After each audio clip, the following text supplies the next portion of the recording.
আলাইকুম। Philosophy corner BD চ্যানেলের পক্ষ থেকে আপনাদের সকলকে জানাচ্ছি স্বাগত এবং শুভেচ্ছা। অনার্স তৃতীয় বর্ষের দর্শন বিভাগের শিক্ষার্থীদেরকেও জানাচ্ছি স্বাগত এবং শুভেচ্ছা। আমরা অনার্স তৃতীয় বর্ষের প্রতীকী যুক্তিবিদ্যার বিভিন্ন বিষয় নিয়ে আলোচনা করছিলাম বিগত ক্লাসে। আমার এই চ্যানেলের প্লে লিস্টে তোমরা অনার্স থার্ড ইয়ারে গেলে সেখানে অনার্স থার্ড ইয়ারের প্রতীকী যুক্তিবিদ্যার বিষয়ে কিছু ক্লাস সেখানে আপলোড করা হয়েছে। আজকে আমরা নতুন একটি বিষয় নিয়ে আলোচনা করব এবং তোমাদেরকে আমরা বারবার বলছি যে তোমরা আমার এই চ্যানেলটিকে সাবস্ক্রাইব করে রাখো, যাতে করে এই সিম্বলিক লজিকের উপর কোনো ক্লাস আপলোড করার সাথে সাথেই তোমরা সেটা নোটিফিকেশন পেয়ে যাও এবং ক্লাসগুলো তোমরা দেখতে পারো। কারণ এই কোর্সটা অত্যন্ত জটিল অনেকের কাছে, তবে আমার মনে হয় যারা রেগুলার আমার এই ক্লাসগুলো ফলো করবে, সিরিয়াল বাই সিরিয়াল যারা ফলো করবে, আশা করি তাদের এই কোর্সে আর কোনো সমস্যা হবে না। অ্যাটলিস্ট ভালো মার্কস পাবে, এটা আমি আশা করতেই পারি। যাই হোক, আজকে আর বেশি কথা না বলি, আমি মূল আলোচনায় চলে যাব এবং আজকের এই আলোচনাটি একটু দীর্ঘ হতে পারে, তবে বেশ ভালো লাগবে। কারণ এবং এটি হচ্ছে তার ফান্ডামেন্টাল নিয়ম, যে এই সত্য সারণী কিভাবে তৈরি করতে হয়, এই নিয়মটা ভালোভাবে জানলে বুঝলে আমার এই সিম্বলিক লজিকের অনেক বিষয় ক্লিয়ার হয়ে যাবে। কাজে মনোযোগ সহকারে আমার আজকের এই ক্লাসটি মনোযোগ সহকারে শুনে থাকবে। তো আমরা আলোচনায় প্রবেশ করি। আজকে আমরা আলোচনা করব সত্য সারণী গঠন প্রণালী, মানে কিভাবে সত্য সারণী তৈরি করতে হয়। এটার ইংরেজিতে আমরা বলি ট্রুথ টেবল। সাধারণত ইংরেজি একটি শব্দ হচ্ছে ট্রুথ টেবল, যার বাংলা পদে শব্দ হচ্ছে সত্য সারণী। কিন্তু এখানে যে ট্রুথ শব্দটি ব্যবহার করা হয়েছে, ট্রুথ, এখানে যে ট্রুথ শব্দটি ব্যবহার করা হয়েছে এটি কেবল সত্যকেই বোঝায় না। আমরা জানি ট্রুথ মানে সত্য, কিন্তু এখানে যুক্তিবিদ্যায় ট্রুথ শুধু সত্য বোঝায় না, অর্থাৎ এখানে সত্য মান এবং মিথ্যা মান উভয়কেই বুঝিয়ে থাকে। অর্থাৎ সত্য মিথ্যার যে মান, সেই মানটাকে এখানে বোঝানো হয়েছে। অর্থাৎ একটি সারণী থাকবে যেখানে তার এই সত্য মিথ্যা মানকে বোঝানো হয়ে থাকবে। সারণী বলতে আমরা সাধারণত বুঝি যে সত্য মিথ্যা নির্ধারক একটি ছক, সত্য মিথ্যা নির্ধারণের কোন একটি ছক বা সারণী, ছক বা সারণী, যেখানে আমরা কোন বচনের সত্য মিথ্যার মান যাচাই করতে পারি। আমরা যদি বইয়ের ভাষায় আলোচনা করি তাহলে দেখি যে পদ্ধতিতে, অর্থাৎ যে পদ্ধতিতে যৌক্তিক যোজকের অর্থ তাৎপর্য, যুক্তিবাক্য এবং যুক্তিবাক্যের আকার সত্যমান হিসাবে অথবা যুক্তি বা যুক্তির যে আকার রয়েছে তার বৈধ মান নির্ণয় করার জন্য প্রতীকী যুক্তিবিদ্যায় যে ছক বা সারি ব্যবহার করা হয় সেটাকে বলা হয় সত্য সারণী। অর্থাৎ কোন যোজকের সত্য মিথ্যার মান, অথবা কোন যৌক্তিক বাক্যের সত্য মিথ্যার মান, অথবা কোনো যে বিভিন্ন রকমের যুক্তির আকারে যে বৈধতার মান, এটা বের করার জন্য আমরা যুক্তিবিদ্যার যে ছক বা সারণী ব্যবহার করি সেটাকে আমরা সাধারণত সত্য সারণী বলে থাকি। তো এই হচ্ছে সত্য সারণী সম্পর্কে প্রাথমিক ধারণা। এখন আমরা মূল আলোচনায় চলে যাই, মানে কিভাবে আমরা সেটা করব। আমরা প্রথমে দেখি যে সত্য সারণী, সত্য বা মিথ্যা নির্দেশক ছকের দুইটি উপাদান রয়েছে। আমরা সত্য সারণী যখন করব, সত্য সারণীর ক্ষেত্রে আমরা দেখি যে দুইটি দিক রয়েছে বা উপাদান রয়েছে, যার একটি হচ্ছে স্তম্ভ, আর একটিকে বলা হয় সারি। অর্থাৎ আমরা যে সত্য সারণী করবো সেখানে তার দুটি বিশেষ দিক রয়েছে, একটা নাম হচ্ছে স্তম্ভ আর একটা হচ্ছে সারি। তো স্তম্ভ কোনটাকে বলে? আমি যদি এখানে একটা সত্য সারণী তৈরি করতে চাই তাহলে স্তম্ভ হবে, যেমন আমি এখানে লিখলাম এক্স, এই যে ঘরটা, এটাকে আমরা বলি একটা স্তম্ভ। আমি যদি এখানে লিখি ওয়াই, তাহলে এটা হচ্ছে আরেকটা স্তম্ভ। আমি যদি এখানে লিখি জেড, তাহলে এটা হবে আরেকটা স্তম্ভ। অর্থাৎ এই অংশগুলো হচ্ছে স্তম্ভ, আর সারি হচ্ছে এটা। আমি যদি এখানে এটা লিখি, তাহলে এটা হচ্ছে একটা সারি, তারপরে এটা হচ্ছে আরেকটা সারি, এটা হচ্ছে আরেকটা সারি, এটা হচ্ছে আরেকটা সারি। অর্থাৎ লম্বভাবে যেটা অবস্থান করে সেটাকে আমরা বলি স্তম্ভ, আর সোজাসুজি ভাবে যেটা ভূমিতে অবস্থান করে সেটাকে আমরা বলি সারি। আশা করি স্তম্ভ এবং সারির পার্থক্যটা তোমরা বুঝতে পেরেছো। এখন আমরা এই যে স্তম্ভ এবং সারণী আমরা এখানে উল্লেখ করলাম, সেই সারি এবং সারির সংখ্যা এবং স্তম্ভ সংখ্যা, আমরা তো সত্য সারণী করতে গেলে স্তম্ভ সংখ্যা কয়টি হবে, সারি সংখ্যা কয়টা হবে, এইটা তো আমাদের জানা থাকবে না। কাজেই এটা যদি আমরা নির্ধারণ করতে যাই, সেক্ষেত্রে আমাদের কি কি দেখতে হবে, যে ওই যে যৌক্তিক বচনটি রয়েছে বা যৌক্তিক বাক্যটি রয়েছে সেখানে অপেক্ষক রয়েছে কিনা সেটা দেখতে হবে। তারপরে যুক্তি বাক্য,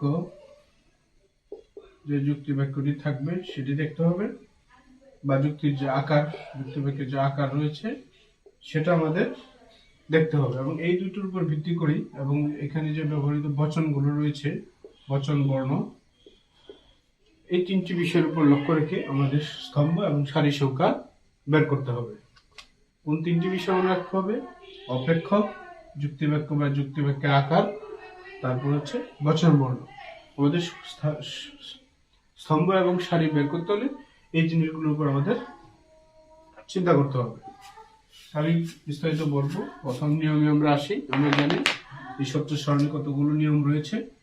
প্রথম যে নিয়মটা নিয়ে আমরা আলোচনা করব সেটি হচ্ছে যে কোনো অপেক্ষকের সত্য সারণী তৈরি করতে হলে প্রথমে তার অঙ্গবচন, অর্থাৎ তার অঙ্গবচন, অর্থাৎ যে বচনটি ব্যবহার করা হয়েছে সেই বচনটির মধ্যে কতগুলো বচন বর্ণ ব্যবহার করা হয়েছে সেগুলো আগে আমাদের নির্ধারণ করতে হবে। কেননা এই সংখ্যার উপর ভিত্তি করে কোন সারণীর স্তম্ভ এবং সারির সংখ্যা কয়টা হবে এটি আমরা বের করতে পারবো, বা এটা নির্ভর করে থাকে বচন বর্ণের সংখ্যার উপর। অর্থাৎ কোন যুক্তি বাক্যে ব্যবহৃত বা যুক্তির আকারে যে বচন বর্ণগুলো ব্যবহৃত হয়েছে সেই বচন বর্ণগুলোর সম্পর্কে আমাদের আগে ধারণা নিতে হবে। এবং এই বচন বর্ণের সংখ্যা যদি আমরা নির্ধারণ করতে পারি, সেক্ষেত্রে আমরা ওই সত্য সারণীর স্তম্ভ এবং সারির সংখ্যাও নির্ণয় করতে পারবো। তো এক্ষেত্রে একটি ছোট্ট একটি সূত্র রয়েছে, সেটি হচ্ছে 2 to the power n। আর এখানে 2 to the power n মানে n হচ্ছে একটি যে কোনো সংখ্যা। আমরা যুক্তিবিদ্যার ভাষায় বলবো যে কোনো সংখ্যা না বলে আমরা বলবো ব্যবহৃত যুক্তি বাক্যে ব্যবহৃত যে বচন বর্ণগুলো রয়েছে সেগুলো। অর্থাৎ একটি যুক্তি বাক্যে ব্যবহৃত বা একটি যৌক্তিক আকারে যে সমস্ত বচন বর্ণগুলো ব্যবহার করা হয়ে থাকবে তাকে আমরা এখানে n হিসাবে চিহ্নিত করব। যেমন আমি যদি এখানে উদাহরণ করি যে p ডট কিউ, এটি একটি যৌগিক বচনের আকার। এখন এখানে কয়টি উপাদান রয়েছে, অঙ্গবচন কয়টি রয়েছে? p একটা অঙ্গবচন বর্ণবচন, কিউ হচ্ছে একটা বর্ণবচন, অর্থাৎ আর এই টোটালটা হচ্ছে একটি অপেক্ষক। আমরা আগে বলেছিলাম না যে অপেক্ষক, তারপরে একটি যৌক্তিক আকার, তারপরে বচন বর্ণ, এগুলো আমাদের খেয়াল করতে হবে। তাহলে এই যে পি ডট কিউ, এটি এই টোটালটা হচ্ছে একটি অপেক্ষক। আর এখানে ব্যবহৃত হয়েছে পি একটি বচন বর্ণ, কিউ একটি বচন বর্ণ। তাহলে আমরা এই আকারের ক্ষেত্রে আমরা দেখতে পাই যে এখানে বচন বর্ণ কয়টি রয়েছে? দুইটি, পি একটা কিউ একটা। তাহলে আমরা পেয়ে গেলাম 2 তো থাকবেই, আর n সংখ্যা আমরা কত পাইলাম? অর্থাৎ যে দুইটি উপাদান ব্যবহৃত হয়েছে এখানে হলো 2, তাহলে আমরা জানি 4। তাহলে আমাদের এখানে স্তম্ভ এবং সারির সংখ্যা হবে কত? 4।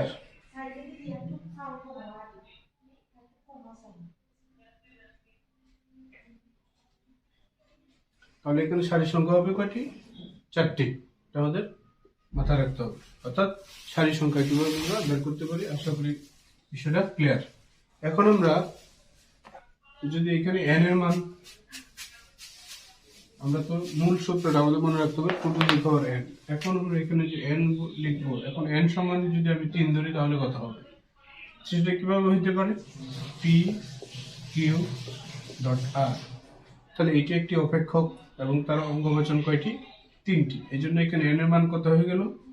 3। তাহলে 2 টু দি পাওয়ার 3 সমান 2 2 2, 3টা 2, তাহলে 2 দুগুণে 4, 4 দুগুণে 8, অর্থাৎ 8টি হবে। অর্থাৎ এই অঙ্গবচন যদি থাকে তাহলে সারণী সংখ্যা হবে কয়টি? 8টি। বিষয়গুলো ক্লিয়ার তো? তারপরে যদি আমি এখানে n এর মান 4 ধরি, যেমন p q r, এখানে যদি আমি s দিই তাহলে অঙ্গবচন কটা হয়ে গেল? 4টা। তাহলে এখানে n এর মান হবে 4, অর্থাৎ 2 টু দি পাওয়ার 4 সমান 16। অর্থাৎ এই অঙ্গবচনের ক্ষেত্রে টোটাল সারি হবে 16টা। আশা করি বিষয়টি বুঝতে পেরেছ। এই হচ্ছে আমাদের প্রথম নিয়ম। দ্বিতীয় যে নিয়মটি রয়েছে সেখানে কি বলা হয়েছে? দ্বিতীয় নিয়মের ক্ষেত্রে বলা হয়েছে যে স্তম্ভ নির্ধারণ করতে হলে, এবার তো আমরা তো প্রথমটা করলাম সারি, এইবার আমরা দেখব স্তম্ভ। স্তম্ভ কয়টি হবে? স্তম্ভ সংখ্যা নির্ধারণ করতে হলে কোন যুক্তি বাক্য বা যুক্তি বাক্যের আকারের মধ্যে কয়টি বচন বর্ণ এবং বা যুক্তি বাক্য বর্ণ আছে এবং কয়টি অপেক্ষক আছে সেটা আমাদের দেখতে হবে। অর্থাৎ স্তম্ভ সংখ্যা যদি নির্ণয় করতে চাই তাহলে দেখতে হবে যে যুক্তি বাক্যে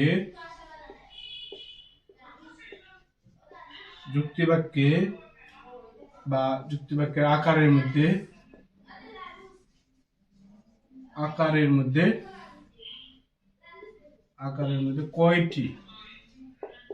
কয়টি বচন বর্ণ বা অঙ্গবচন, বচন বর্ণ এবং কয়টি অপেক্ষক রয়েছে, এগুলো আমাদের খেয়াল করতে হবে।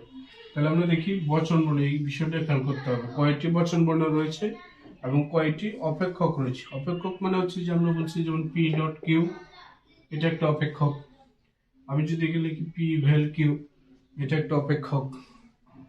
আমি যদি এখানে লিখি p ইমপ্লাইজ r, তাহলে এটা হচ্ছে একটা অপেক্ষক। এরকম অপেক্ষক কতগুলো থাকবে এবং কতগুলো বচন বর্ণ থাকবে। অর্থাৎ p একটা বচন বর্ণ, q একটা বচন বর্ণ, r একটা বচন বর্ণ, এইরকম বচন বর্ণ কয়টি আছে এই বিষয়গুলোর উপর খেয়াল রাখতে হবে। তবে এখানে আরেকটা বিষয় মনে রাখতে হবে যে অপেক্ষক যে কয়টি থাকুক, বচন বর্ণ যে কয়টি থাকুক, চূড়ান্তভাবে বচন হবে একটি। চূড়ান্তভাবে বচন হবে কয়টি? একটি। এখন বা চূড়ান্তভাবে যে একটা অপেক্ষক একটি থাকবে। আমি আবার বলছি যে বচন বর্ণ যাই থাকুক, অপেক্ষক যাই থাকুক, চূড়ান্তভাবে অপেক্ষক হবে কয়টি? একটি। তাহলে আমরা এখানে দেখতে পাই যে অপেক্ষককে আমরা মূলত এখানে দুইভাবে চিন্তা করতে পারি। এই যে কথাটা বলা হয়েছে যে চূড়ান্তভাবে একটি কি থাকবে? চূড়ান্তভাবে একটি অপেক্ষক থাকবে। তবে এর মাঝে কিছু যৌগিক বচনের বাক্য থাকতে পারে বা যৌগিক বচন থাকতে পারে। তাই আমরা অপেক্ষককে এখানে আমরা দুইভাবে বিবেচনা করতে পারি। অপেক্ষক দুই ভাগে আমরা দেখতে পাই, একটা হচ্ছে অন্তর্গত আর একটা হচ্ছে চূড়ান্ত। অর্থাৎ অন্তর্গত কোনগুলোকে বলা হয়? অর্থাৎ যদি আমি এখানে লিখি p ইমপ্লাইজ, উদাহরণ দিলে বুঝতে সহজ হবে, p ইমপ্লাইজ কিউ ব্র্যাকেট, এটা ভ্যাল চিহ্ন দিলাম, আমি এখানে লিখলাম r ডট s। তাহলে এই টোটালটা হচ্ছে যে টোটাল যে একটা অঙ্গ বচন, এটা হচ্ছে চূড়ান্ত বচন এবং এটাকে আমরা বলি চূড়ান্ত অপেক্ষক। টোটাল জিনিসটাকে বলা হয় চূড়ান্ত অপেক্ষক। টোটাল এই বচনের আকারটাকে আমরা বলি চূড়ান্ত অপেক্ষক। কিন্তু আমরা জানি অপেক্ষকের মধ্যে কি কি থাকে? অন্তর্গত। অন্তর্গত মানে এই চূড়ান্ত অপেক্ষকের ভিতরে আর কি কি অপেক্ষকগুলো রয়েছে সেগুলো হচ্ছে, যেমন আমরা প্রথমেই বলেছিলাম যে এরকম 2 নম্বর নিয়মের ক্ষেত্রে যে আমাদের অবশ্যই বচন বর্ণ দিকে খেয়াল করতে হবে। বচন বর্ণ কয়টি রয়েছে, অপেক্ষক কয়টি রয়েছে, এবং চূড়ান্ত স্তম্ভের দিকে আমাদের খেয়াল করতে হবে। চূড়ান্ত অপেক্ষক কি বলা আছে সেটা আমাদের খেয়াল করতে হবে। তাহলে আমরা এই টোটালটা হচ্ছে একটি চূড়ান্ত অপেক্ষক, আর এর অন্তর্গত অপেক্ষক হচ্ছে পি ইমপ্লাইজ কিউ আর ইম ডট এস। এগুলো হচ্ছে এক একটি অন্তর্গত অপেক্ষক। এগুলো হচ্ছে কি অন্তর্গত অপেক্ষক। এখন এই যে একটা অপেক্ষক এবং এই একটা অপেক্ষক, এই দুইটা অপেক্ষককে কি চিহ্ন দিয়ে সংযুক্ত করা হয়েছে? বেল চিহ্ন দিয়ে। আর যখন এই বেল চিহ্ন দিয়ে এগুলোকে সংযুক্ত করা হয়েছে তখন এটা হয়ে গেল একটি চূড়ান্ত অপেক্ষক। আর খণ্ড খণ্ডভাবে যেগুলো ব্যবহৃত হয়েছে এগুলোকে বলা হয় অন্তর্গত অপেক্ষক। আর যখন এগুলো এক একটি একটি যৌগিক বাক্য, এক একটি একটি যৌগিক বাক্য, আর এই যৌগিক বাক্যকে যখন আমরা ভেঙে ফেলবো তখন সেটা হয়ে যাবে একটি বর্ণবচন। যেমন আমি এটাকে যদি ভেঙি তাহলে এক একটি সরল বচন পাবো।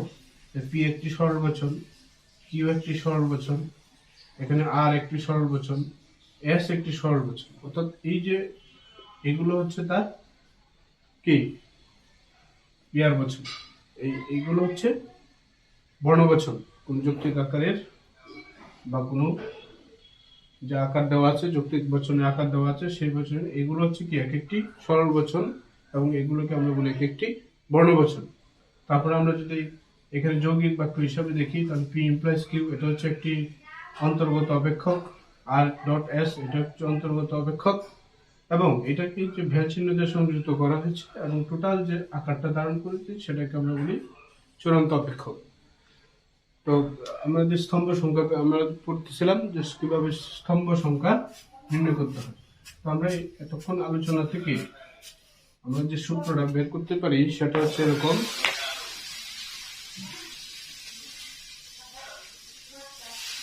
তবে আমরা তিনটা জিনিস পাই। একটি হচ্ছে উপরোক্ত আলোচনা থেকে আমরা তিনটি জিনিস পাই। একটি হচ্ছে বচন বর্ণ, 2 নম্বরে আমরা পাই অন্তর্গত অপেক্ষক, 3 নম্বরে আমরা পাই চূড়ান্ত অপেক্ষক। এই তিনটি জিনিস কিন্তু আমরা পাই। এখন এই স্তম্ভ সংখ্যা কিভাবে বের করতে হবে?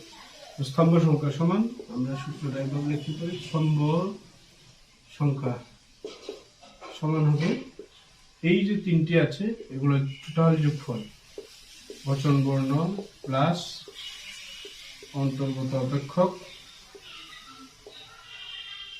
প্লাস চূড়ান্ত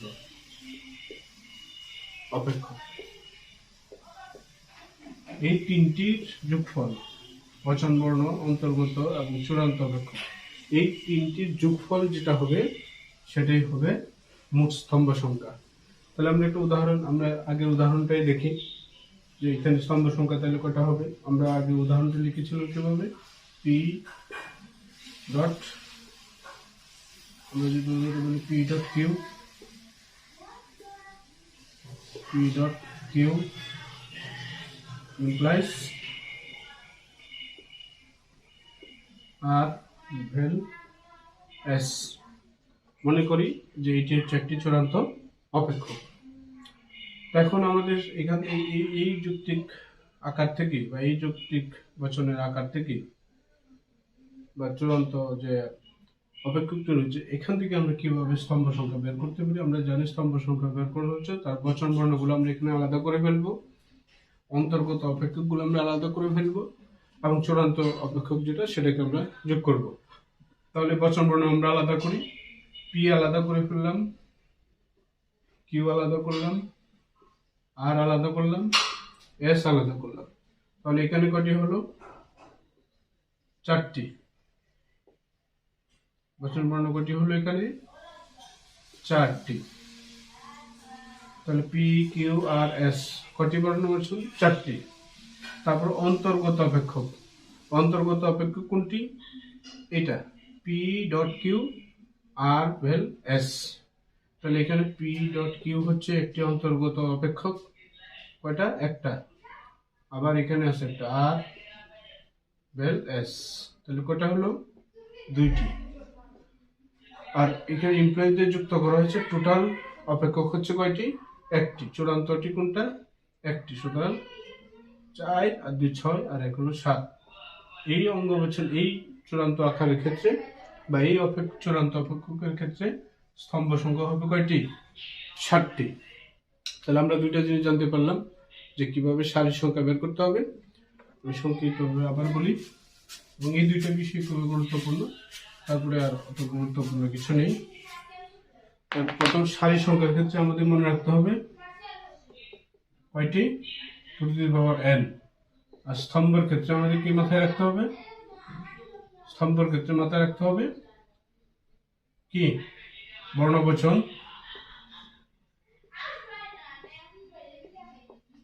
বর্ণবচন প্লাস অন্তর্গত, অর্থাৎ যে কয়টি অন্তর্গত অপেক্ষক থাকবে,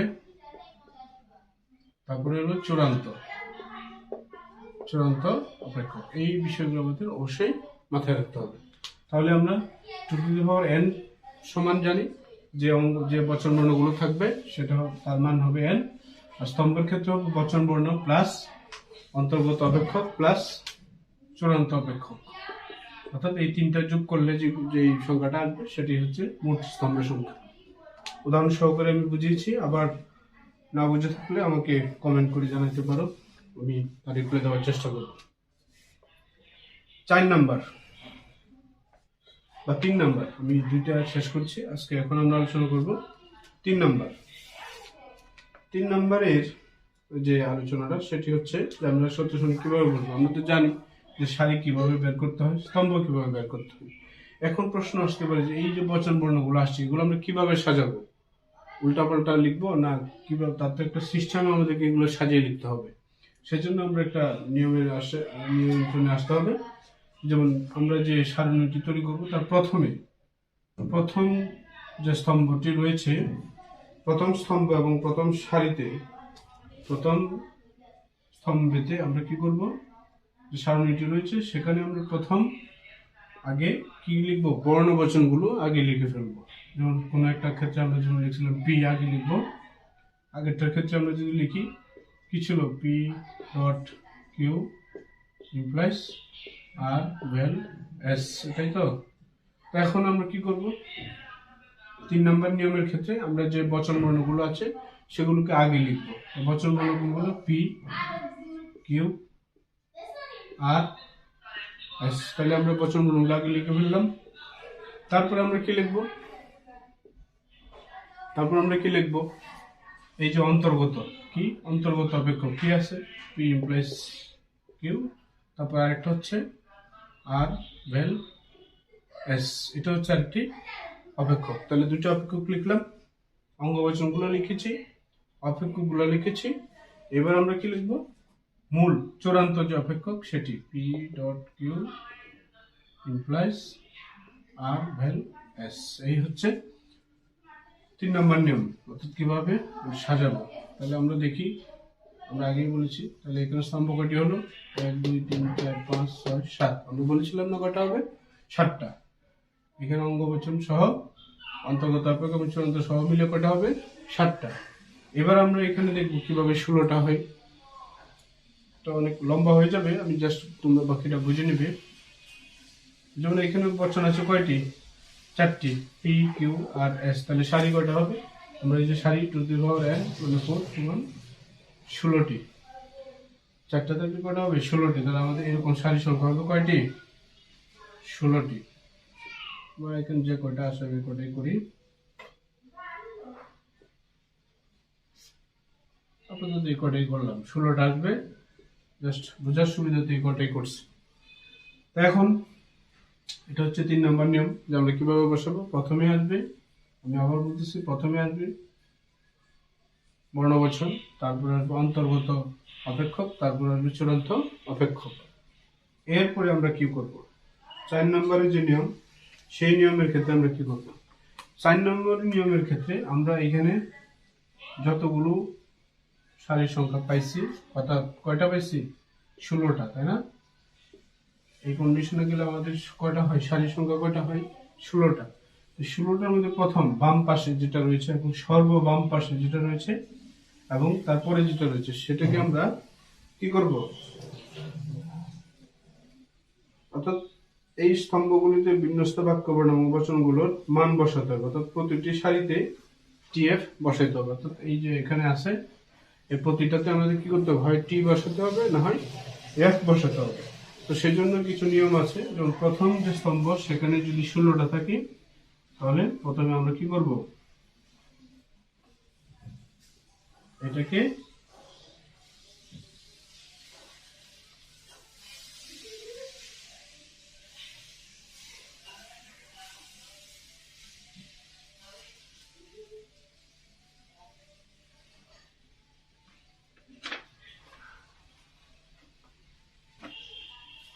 অর্থাৎ এখানে প্রথম যে বচন রয়েছে তার অর্ধেক সত্য হবে এবং অর্ধেক মিথ্যা হবে। তাহলে এখানে টোটাল বচন ছিল কয়টা? 16টা। তাহলে প্রথমটা এটা হবে টি টি টি টি, 4টা 5টা 6টা 7টা, আমরা এটা লিখলাম 8টা। তাহলে প্রথম স্তম্ভের ক্ষেত্রে আমরা কি করব? প্রথমে যদি 16টা থাকে তাহলে প্রথমে 8টা লিখবো, তার নিচের পরে যে আরো 8টা রয়েছে সেখানে আমরা কি লিখবো? এফ লিখবো। প্রথমে 4টা টি, 8টা টি, তারপর 8টা এফ। দ্বিতীয় সারিতে আসবে তার অর্ধেক। দ্বিতীয় সারিতে কয়টা হবে? তার অর্ধেক হয়ে যাবে। তাহলে এখানে টি আছে কয়টা? 8টা। তাহলে এখানে হবে কয়টা? সরি, টি।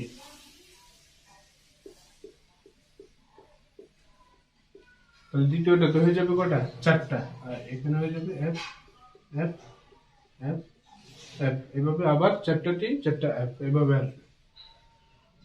তৃতীয় সারিতে হয়ে যাবে তার অর্ধেক, অর্থাৎ প্রতিটা যত যাবে তার অর্ধেক অর্ধেক করে যাবে। তাহলে এখানে 4টার অর্ধেক কত? 2টা। তাহলে এখানে 2টা টি 2টা এফ, 2টা টি 2টা এফ।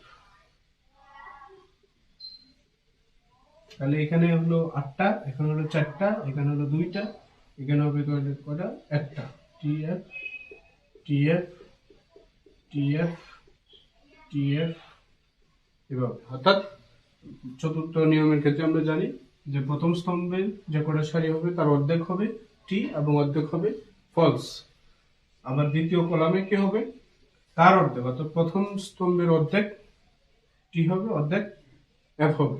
তারপরে এর পরেরটাতে তার অর্ধেক, অর্থাৎ এখানে ছিল 8টা, এখানে হচ্ছে 4টা, এখানে 2টা, এখানে একটা। এইভাবে 16টার দিকে আমরা যাব।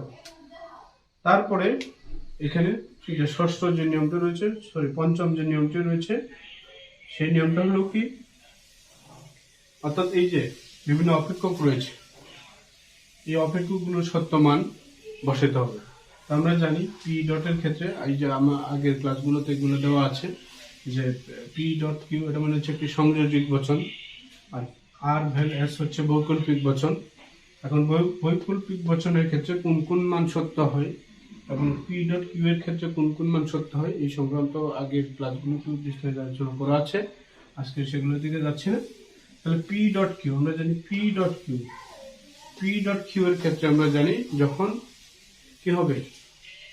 2টা টি হবে তখন টি হবে, অন্যথায় সব ক্ষেত্রে ফলস হয়ে যাবে। তাহলে পি ডট কিউ এর ক্ষেত্রে আমরা কি সূত্রটা বলেছিলাম আগে, যে পি ডট কিউ এর ক্ষেত্রে 2টা টি যদি টি হয়, অর্থাৎ 2টা টি যদি হয় সেক্ষেত্রে টি হবে।